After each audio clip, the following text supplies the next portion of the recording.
Yang keempat, kemampuan manajemen waktu dan prioritas.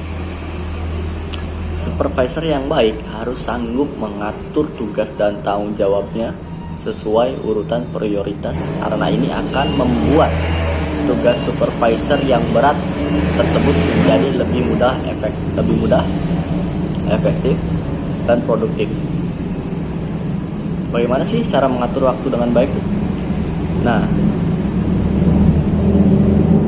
yang pertama, tugas yang paling bobot, yang bobotnya paling tinggi dan mendesak. Yang kedua, tugas dengan bobot tinggi dan tidak mendesak. Lalu tugas bobot sedang dan mendesak.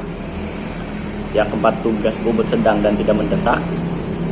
Yang kelima, tugas bobot rendah dan mendesak. Dan keenam, tugas bobot rendah dan tidak mendesak. Nah, nomor ini ditunjuk di atas menunjukkan urutan pekerjaan dengan tipe apa yang seharusnya dilakukan pertama.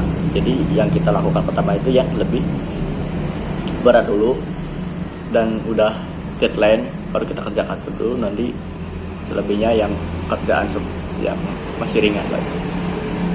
Nah, meskipun begitu, tidak ada satupun pekerjaan yang boleh ditinggalkan meskipun bobotnya rendah. Nah, kenapa?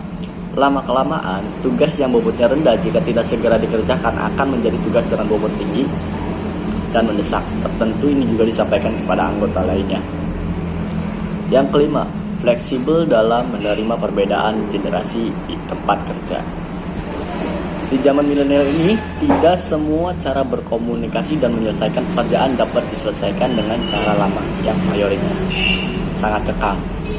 Seorang supervisor yang baik harus memahami keadaan seperti ini. Ada saatnya Anda harus bersikap tegas dan bersikap santai.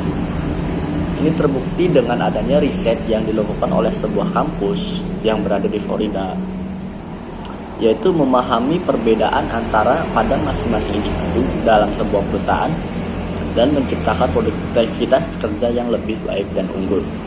Nah, ada saatnya juga seorang karyawan mengajukan cuti tahunan atau lebih memilih untuk pulang kerja tepat waktu. Ini bukan semata-mata mereka tidak menghargai Anda sebagai supervisor. Lagi pula ini juga sudah menjadi hak mereka sebagai karyawan. Yang keenam, kemampuan untuk mendelegasikan. Supervisor yang baik adalah yang mampu mengatur seluruh sumber daya manusia dan waktu yang tersedia untuk membuat sebuah proyek lebih sederhana dan efisien.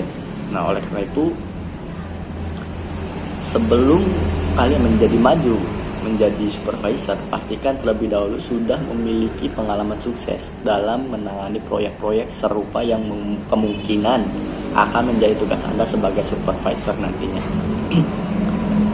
Yang ketujuh, rendah hati dan sanggup menjadi leader yang baik. Nah, ada saatnya proyek yang dikerjakan dalam sebuah departemen akan mengalami kegagalan. Di saat seperti inilah Anda harus menerima kesalahan tersebut dan bersedia untuk ditegur dari orang yang memiliki jabatan lebih tinggi. Jangan serta-merta langsung menunjuk hidung staf yang dibawanya untuk disalahkan, apalagi sampai adu argumen. Selain berdampak bagus pada karir Anda, sikap rendah hati juga akan membuat Anda lebih mudah dipanggil sebagai supervisor yang baik oleh staf yang berada di bawah Anda.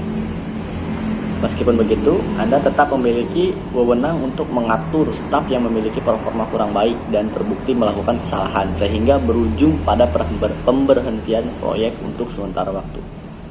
Lagi pula, tugas ini bertujuan untuk memperbaiki kesalahan anggota staf tersebut.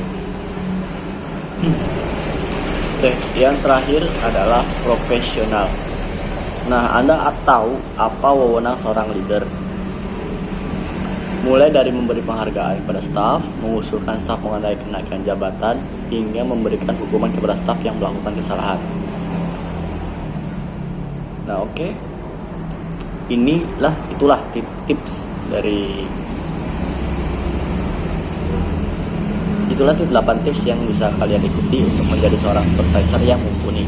Nah, intinya untuk menjadi supervisor yang handal, Anda perlu mengetahui apa yang dibutuhkan oleh bawahan dengan baik. Nah, akan tetapi bukan hanya itu yang dibutuhkan.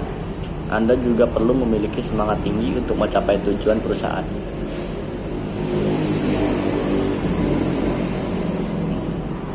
Oke, itu aja dari saya. Sampai jumpa lagi di video selanjutnya. Terima kasih.